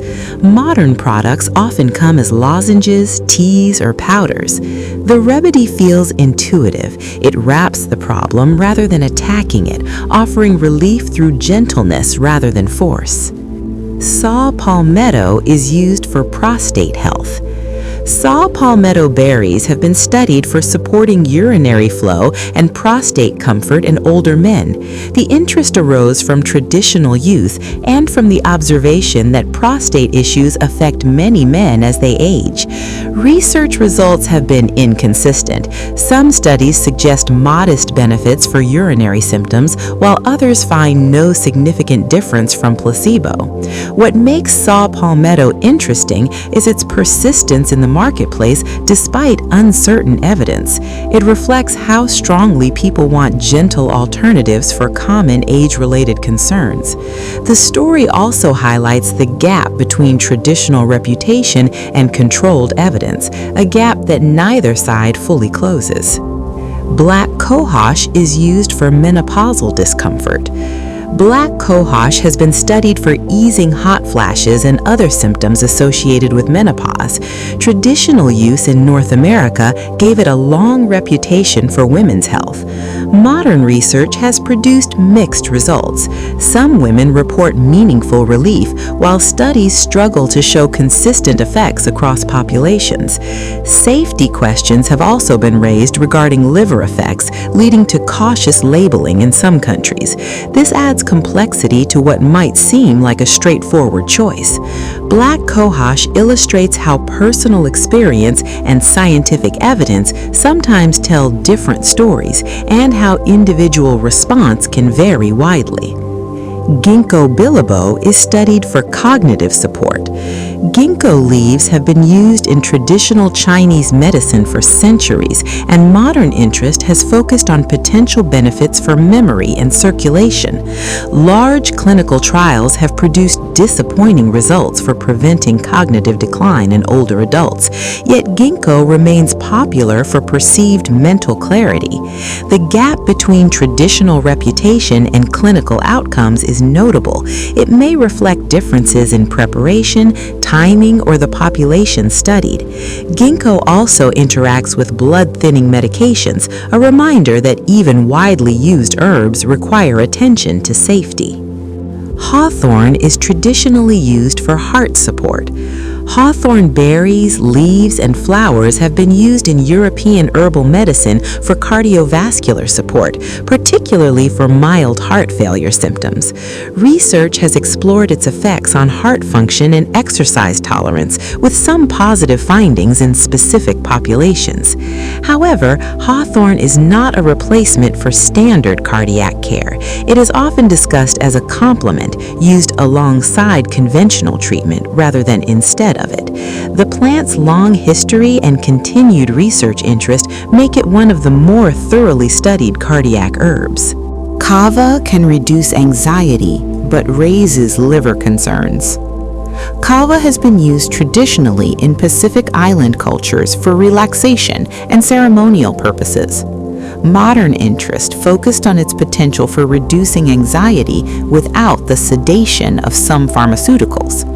However, reports of liver damage associated with kava use led to bans or restrictions in several countries. The exact cause remains debated, with factors like extraction method and plant part possibly playing roles. This controversy illustrates how safety profiles can shift as a plant moves from traditional context to global supplement market. Kava's story is a cautionary tale about transplanting remedies across cultures without fully understanding the variables. Nettle leaf is used for allergies and inflammation. Stinging nettle, despite its painful first contact, has been used medicinally for centuries. The leaves, when properly processed, lose their sting and are used for allergy symptoms and joint discomfort. Some research suggests nettle may influence inflammatory pathways, though evidence remains preliminary. Traditional use included eating young nettles as food, drinking nettle tea, or applying compresses. The plant's reputation for urinary support also continues in modern use. Nettle demonstrates how a plant known for causing irritation can become, with proper preparation, a source of relief. Pumpkin seeds support urinary and prostate health. Pumpkin seeds are studied for supporting bladder function and prostate health. They contain zinc, fatty acids, and plant compounds that may influence urinary symptoms. The seeds are often combined with saw palmetto in products aimed at older men. Evidence is modest, but enough to maintain interest. What makes pumpkin seeds appealing is their food status. They can be eaten as a snack, added to meals, or taken as concentrated extracts. The line between food and medicine becomes especially thin here, which is part of their charm. Yarrow has been used for wound care since ancient times. Yarrow appears in some of the oldest written records of medicinal plants, used to stop bleeding and clean wounds on battlefields and in homes alike. Its botanical name, Achillea, references the Greek hero Achilles, who, according to legend, used it to treat his soldiers' wounds. Modern research has explored yarrow for anti-inflammatory and antimicrobial properties, though clinical evidence remains limited. The plant's persistence in herbal traditions across so many cultures suggests it delivered observable results, even if modern science has not fully explained them. Magnolia bark contains compounds studied for sleep support. Magnolia bark carries a long history in traditional medicine, particularly for calming restlessness and supporting peaceful transitions into sleep. Modern research has focused on specific compounds within the bark that appear to interact with pathways involved in relaxation and sleep readiness. Rather than forcing drowsiness through sedation, these compounds may help quiet the mental activity that keeps people awake when they wish to rest. This distinction separates supportive sleep aids from harsh sedatives that leave people groggy the next morning.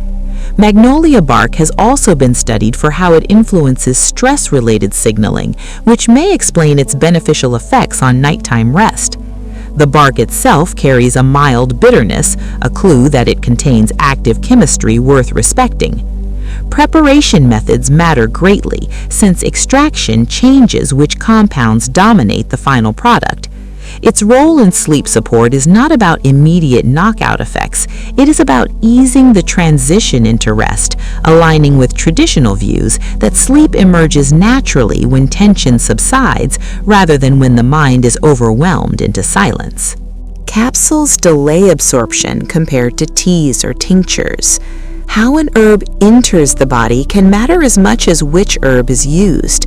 Capsules must first dissolve in the stomach, then release their contents into the digestive tract, which delays absorption compared to other delivery methods. Teas begin interacting with the body almost immediately as warm liquid reaches the stomach and intestines.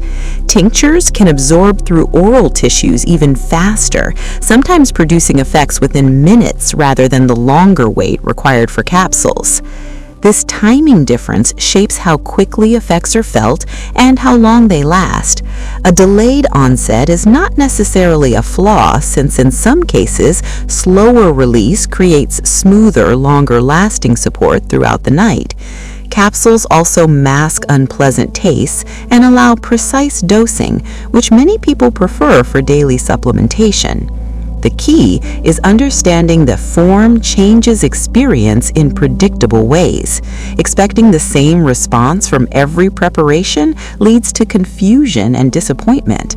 Traditional systems matched form to purpose intuitively based on generations of observation. Modern users benefit from rediscovering that logic. Choosing between capsule, tea, or tincture is not merely cosmetic preference. It is a decision that influences rhythm, intensity, and how the body receives plant chemistry. Hops are studied for sleep beyond their role in brewing. Most people associate hops with beer, but traditional medicine valued the flower cones for relaxation long before modern brewing became widespread.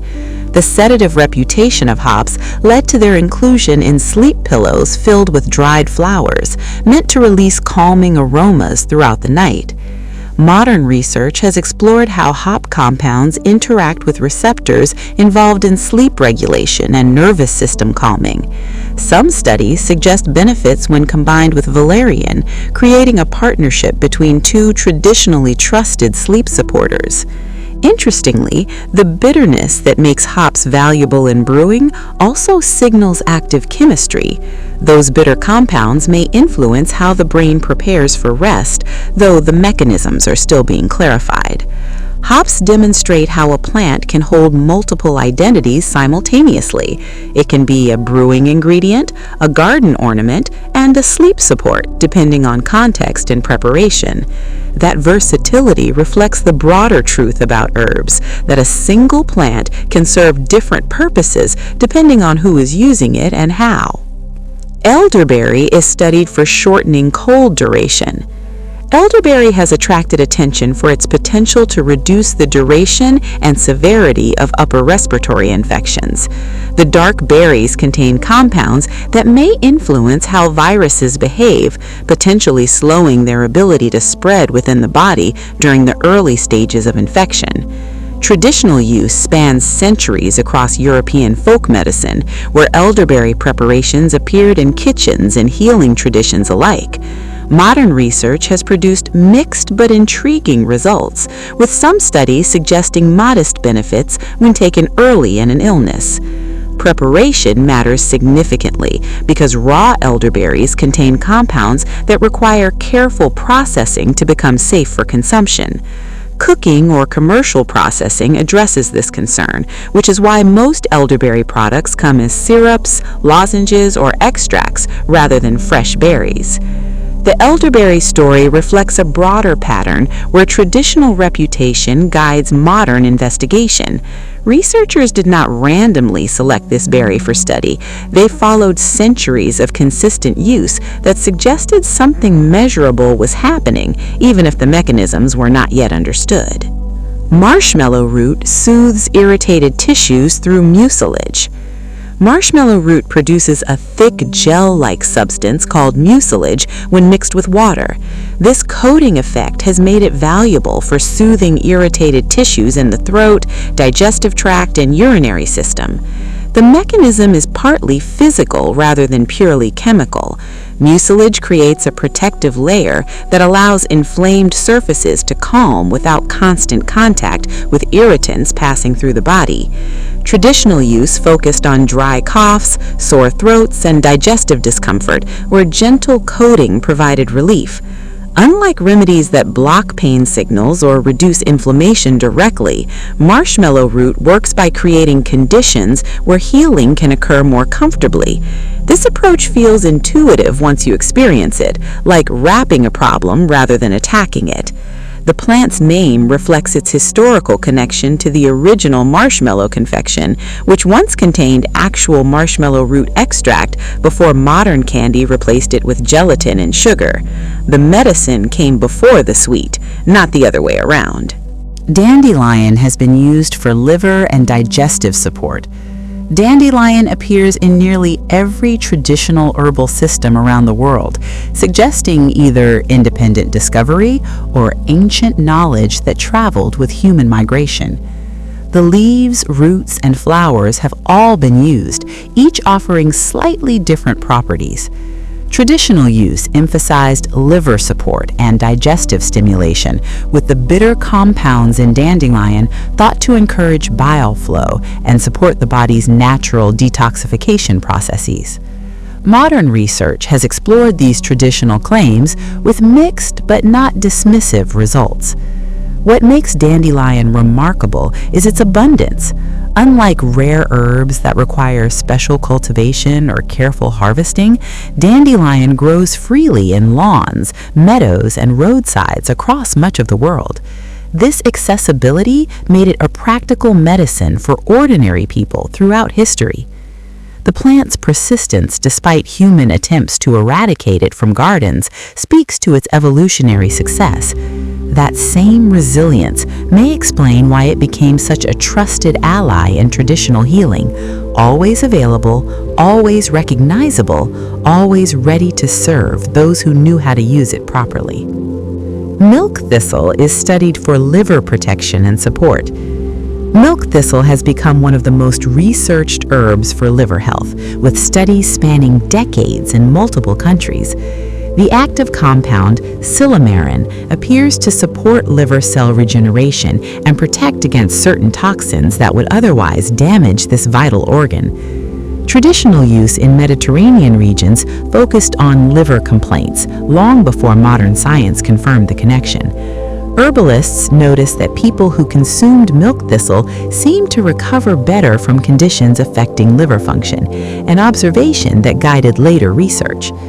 Modern interest grew when researchers discovered that silymarin could help protect against specific liver-damaging substances, including certain mushroom toxins.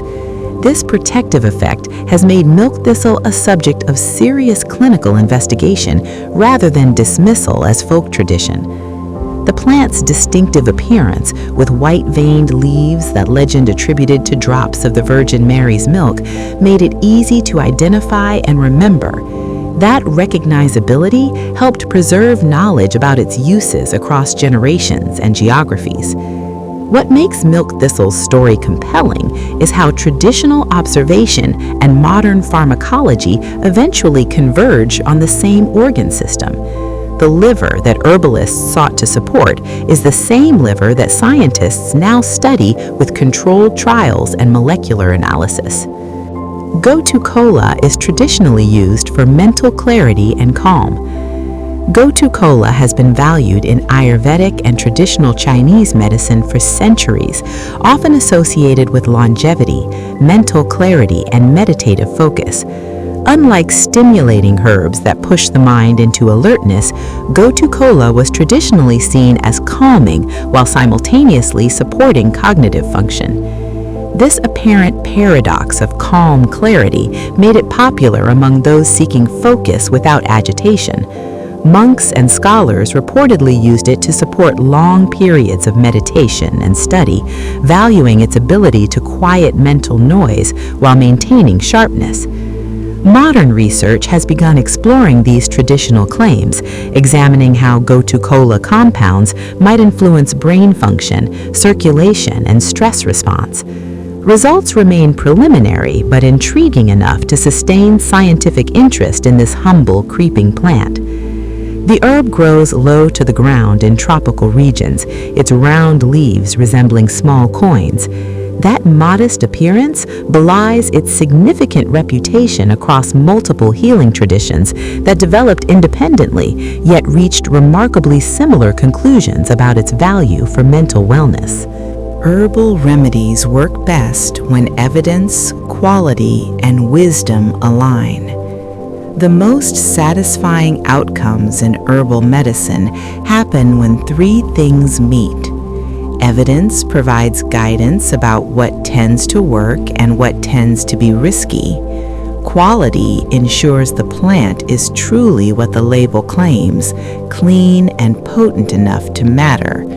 Wisdom is the human part, knowing when to use something, when to wait, and when to choose a different approach. When one of these is missing, disappointment grows. Alignment creates clarity. This final idea turns herbal remedies from a gamble into a craft where care is built from knowledge, integrity, and thoughtful use. And so we come to the end of our journey tonight. You might notice how wide and quietly connected this world has become. Leaves, roots, bark, flowers, resins, and seeds have carried us across centuries, across cultures, and across landscapes.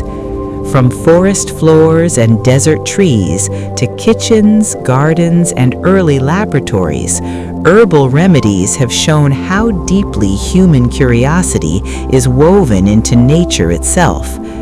These plants were not just ingredients, they were companions, teachers, and starting points. They shaped medicine, influenced science, and reminded us again and again that healing has always been a dialogue between observation and patience. Now that dialogue can soften. You do not need to remember every detail or name.